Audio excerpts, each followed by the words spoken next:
Assalamualaikum warahmatullahi wabarakatuh. Selamat sore, jumpa lagi dengan saya Pak Supriyanto di Kebun Anggur Pur Jakarta, Kebun Anggur Papan Atas. Mas Biko agak mendekat. Kali ini akan saya jelaskan bagaimana caranya kita punya kebun yang sempit tetapi bisa maksimal, pemirsa ya. Jadi ada yang namanya pondasi pruning atau bentuk awal. Nah ini yang jarang disadari oleh para pecinta anggur, apalagi yang pemula. Biasanya ketika dia membuahkan anggur, pengennya berbuah lagi dan berbuah lagi. Nah, dikala tempat kita sempit seperti yang ini di pojok ini ada berbagai macam jenis anggur karena memang saya orangnya suka menanam dengan posisi yang sangat dekat. Artinya yang anggur itu yang bagus ditanam antara 2, 3, 4 meter per pohon. Nah, di sini saya tanam 30 cm per pohon. Para pemirsa anggur jangan mengikuti gaya saya karena saya butuh entres untuk menciptakan bibit seperti ini.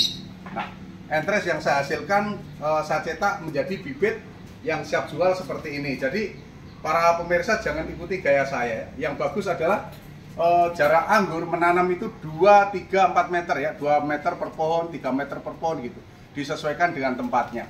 Nah, kali ini saya akan pondasi pruning di mana anggur Heliodor saya yang kemarin berbuah lebat, ini tinggal sisa-sisa, kita bisa lihat nih sisa-sisa ya. Sisa-sisa dan ini udah berbunga lagi, bisa dilihat Mas Bito. Nah, agak dekat. Ini udah berbunga lagi, tapi saya tidak peduli karena bunganya tidak maksimal dan untuk mengurangi supaya tempat ini menjadi longgar, makanya akan saya adakan pondasi pruning. Pondasi pruning itu apa Pak? Membuat bentuk awal ya. Kita tidak menginginkan dia buah, kita hanya menginginkan dia kita potong ya, kita potong lebih pendek, terus dia tumbuh tunas baru. Nah, kita harapkan nanti tunas barunya 2-3 bulan yang akan datang kita bisa pruning pembuahan dan hasilnya banyak, pemirsa ya. Contoh nih, seperti batang ini udah coklat, nah kita potong di depannya, gitu. Walaupun ini ada buahnya ya, ada buahnya nggak masalah nih. Nah, kita nggak peduli. Contoh ini ada buahnya, kita potong ya, kita potong. Nah, kita potong. Nah, ini sisa-sisa buahnya, pemirsa ya. Jadi pondasi pruning adalah bentuk awal. Ini yang kita potong batang coklat. Oke. Jadi kita artinya pondasi pruning bentuk awal ya, bentuk awal. Kita membentuk awal karena tempat kita sempit. Apakah harus pondasi pruning Pak? Tidak ya. Kalau tempatnya luas ngapain pondasi pruning? Nggak usah, biarin aja. Dia banyak cabang sampai ratusan cabang, ribuan cabang, biar memenuhi tempat. Karena satu pohon anggur kalau dia subur dia bisa memenuhi area 10 meter kali 10 meter. Artinya dalam area 100 meter panjang lebar 10 kali 10 meter itu cukup satu pohon pemirsa ya. Kalau 3, 4 tahun, 5 tahun, 6 tahun batangnya bisa segede lengan. Dan saya kira buahnya bisa sangat banyak, bisa ratusan dompol ya. Kalau Anda ingin komersil, maksudnya saya ingin punya anggur, saya jual buahnya. Nah, Anda jangan menanam banyak varian ya, jangan menanam banyak jenis. Cukup 5 jenis saja fokus. Mama nih Gosvi, Julian, Tran kan, Akademik, Ninel, Nizina atau Everest. Itu buahnya gede-gede atau Taldun gitu ya. Jadi kita fokus kalau ingin menjual buah ya. Oke, para pemirsa banyak sekali yang menanyakan, Pak, pohon anggur saya sudah 6 bulan, batangnya segede pensil, apa bisa dibuahkan? Jawabannya bisa ya. Walaupun masih segede pensil atau segede jendek jari, kalau kita mau membuahkan, umpamanya jenisnya Jupiter atau mungkin Ninel, Dixon ya, Tran, Heliodor, yang paling mudah Heliodor dan Jupiter ya tentunya, terus Gospi, Akademik, Semelek itu kemungkinan bisa dibuahkan. Tetapi bahaya para pemirsa ya. Jadi kalau kita ingin membuahkan anggur, seyogianya sabar sampai pohon sebesar jari. Nah ini contohnya segede jari, oke, segede jari ya, segede jari saya telunjuk ya, tidak jentik, bahkan hampir jempol tangan saya nih. Nah hampir jempol tangan saya. Ini baru silahkan dibuahkan. Karena kalau terlalu kecil, apalagi dia buahnya banyak, setelah dia buah insya Allah pohonnya setak. Setak itu tidak melakukan pertumbuhan. Ketika kita bangga dengan pohon yang kecil segede pensil atau segede spedol ya, sebelum segede jari telunjuk atau jempol tangan, terus dibuahkan, itu biasanya rawan ya. Apalagi mungkin satu pohon ini kayak gini ya, buahnya sampai 20-30, terus seneng bangga gitu ya. Wah, saya bisa membuahkan di pot batang baru segede pensil, buahnya 20 gitu. Terus tentunya nggak boleh bangga pemirsa, karena setelah buah, setelah matang, setelah panen, pohonnya akan setak. Kalau nggak percaya buktikan omongan saya. Kecuali orangnya sudah sangat pinter ya, dia tahu caranya bagaimana menyuburkan kembali setelah buah banyak. Tuh. Tapi kalau pohonnya sudah segede jempol ya, segede jari telunjuk, insya Allah aman. Itu pun ada aturannya. Kayak ini di pot ini saya hanya buahkan 1, 2, 3, 4 ya, 5 ya. Yang gede 2 ini ya. Ini kita bisa lihat buahnya ya. Saya nggak berani banyak-banyak para pemirsa. Itu pun nanti kalau ini sempurna akan saya kurangi 1 lagi. Jadi dia cukup 4 tangkai ya, 4 dompol. Ini yang awalnya bunganya sampai 16 bunganya saya buangin. Karena saya tahu, karena saya seringkali bangga dengan membuahkan batang yang kecil, setelah buahnya banyak ternyata habis itu setak, susah dibuahkan, susah dirawat ya. Jadi pohon anggur itu manja ya, sedikit manja, artinya dia mau dibuahkan ketika batangnya besar. Syukur-syukur para pecinta anggur ini dia sabar sampai pohon sebesar jempol kaki gitu ya, di tanah atau di pot yang besar terus dibuahkan yang banyak. Monggo silahkan, ibarat kata udah siap. Nah, kalau orang nanya, Pak, benarkah anggur 5 bulan bisa dibuahkan? Bisa, syaratnya yaitu pohonnya subur pemirsa. Kalau pohonnya kurus walaupun umurnya sudah setahun, mohon maaf ya, sulit dibuahkan. Makanya saya selalu menggarisbawahi, rawatlah anggur seperti anak sendiri ya, mencintai anggur. Artinya kita merawatnya dengan baik, tidak hanya menanam terus ditinggalkan. 6 bulan lagi baru datang, loh pohon anggur saya kok baru setinggi 1 meter atau 2 meter, karena tidak dirawat dengan baik dan benar. Makanya ikuti tutorial-tutorial anggur, bagaimana cara supaya anggur itu subur, bagaimana cara pembuahan, bagaimana cara pemupukan ya. Saya tidak menakuti, artinya kita menanam pohon anggur tentunya kita merawatnya pemirsa, karena dia ini memberikan bonus, artinya memberikan bonus buah ke kita karena kita merawatnya ya. Kita setelah dia pohonnya besar segede jari, terus kita buahkan, kita potongin, kita buangin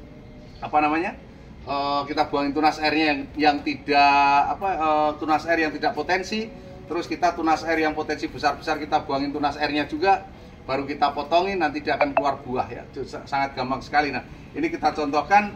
Orang banyak yang salah kaprah membuat tutorial yang membingungkan.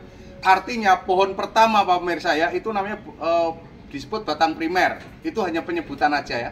Terus cabang itu namanya sekunder. Berarti kalau batang pertama ini walaupun diputar-putar kemana aja, kalau yang masih batang pertama namanya batang primer. Kadang-kadang orang salah menilai ketika dia menanam anggur, batang primernya naik, begitu ditekuk dia bilang itu sekunder ya. Itu menurut saya tidak relevan atau kurang benar ya, kurang pas untuk penyebutannya. Jadi kalau batang ini batang pertamanya dia naik, begitu dia belok namanya tetap batang primer ya. Terus tunas air yang potensi menjadi tunas sekunder itu dihasilkan dari tunas air. Kalau dari tunas bat itu agak susah. Tunas bat adalah tunas yang tidak keluar cabang sebelum tunas air. Jadi tunas air adalah tunas yang keluar duluan di sela-sela daun. Nah, ini contohnya nih para pemirsa, kita bisa lihat ini daun, ini tunas bat, ini tunas airnya yang keluar duluan, ini tunas air ya, ini tunas batnya. Nah, ini tunas sekunder, ini tunas sekunder. Ini yang cabang primer nih, cabang pertamanya ya. Walaupun dia udah muter bukan sekunder, tetap primer. Nah, cabang ini cabang keduanya, ini namanya sekunder ya, sekunder. Terus kalau dipotong keluar buah namanya tersier. Makanya orang bisa menyebut tersier kok nggak ada buahnya gitu. Jadi tersier itu adalah tempat dia keluar buah, itu dihasilkan dari tunas bat. Apakah tunas air bisa keluar buah? Bisa ya. Itu jenis Heliodor, jenis Gosby, biasanya gampang itu. Atau Jupiter ya, tunas air tahu-tahu keluar bunga. Itu dipelihara boleh nggak? Boleh. Yang pasti tetap semangat, lihat tutorial YouTube Kebun Anggur Jakarta, Pandu Nirwana, selalu ikuti. Artinya kalau bingung, tinggal WA ya, 087 888 700 600 ya. Atau datang langsung ke Jalan MKP 1 nomor 9, Gang Film nomor 9 ya.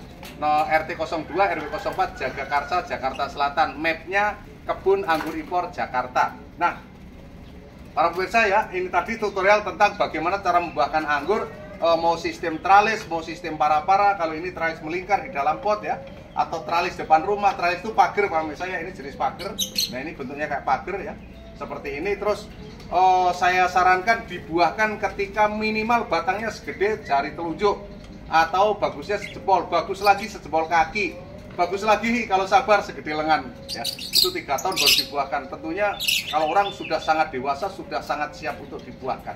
Tapi ya siapa yang kuat ya, pengen kita ngeliat anggur kita kalau bisa tahun pertama sudah buah, itu semua orang pasti ingin seperti itu. Dan hebatnya memang anggur itu berbuah kecuali tidak menal musim, artinya mau hujan mau kemarau dia tetap buah. Dia umurnya sangat panjang ya, sampai puluhan tahun bahkan ratusan tahun, dan bisa sangat cepat buah. Kalau kita menanam durian nggak mungkin kalau setahun udah buah, kecuali kita belinya udah segede pahat terus kita beli dia lagi berbunga, dia di pot mungkin. Tapi kalau menanam bibit seperti ini ya Pak pemirsa ya, ini bibit seperti ini Pak pemirsa, ini butuh waktu. Kalau ini bibit umur 2 bulan, kadang-kadang orang nanya, Pak menanam 5 bulan kok belum buah, Bapak kan bilang bibitnya udah 2 bulan. Nah, dihitung 0, ini bibit yang umur 2 bulan ditanam, berarti hitungannya 0 kembali. Artinya ketika bibit ini umur 2 bulan ditanam di bulan Juni, hitungannya bulan Juni berarti dia 0 di bulan Juni. Nah, Juni, Juli, Agustus, September, Oktober, November. November dia sudah bisa dibuahkan. Kalau dia normal pertumbuhan, dia udah segede jempol tangan atau segede jari telunjuk Pak pemirsa. Dan ikuti tutorial-tutorial sebelumnya, dilihat ya di satu-satu. Yang penting diikuti terus, jangan menonton video diputus-putus karena nggak akan nyambung. Artinya menonton video dari awal gitu sampai akhir biar murah, gunakanlah WiFi. Kalau menggunakan kuota mungkin keberatan, kalau nggak yang nggak punya WiFi bisa nongkrong di warung kopi, pinjam WiFi terus menontonnya para pemirsa ya. Oke, saya doakan yang nonton YouTube Kebun Anggur Impor Jakarta dan Padu Nirwana semoga sehat selalu, dimudahkan rezekinya, dipanjangkan umurnya, dibahagiakan rumah tangganya, selalu bahagia, nggak ada masalah, dan selalu bersemangat, senyum tiap hari. Assalamualaikum warahmatullahi wabarakatuh.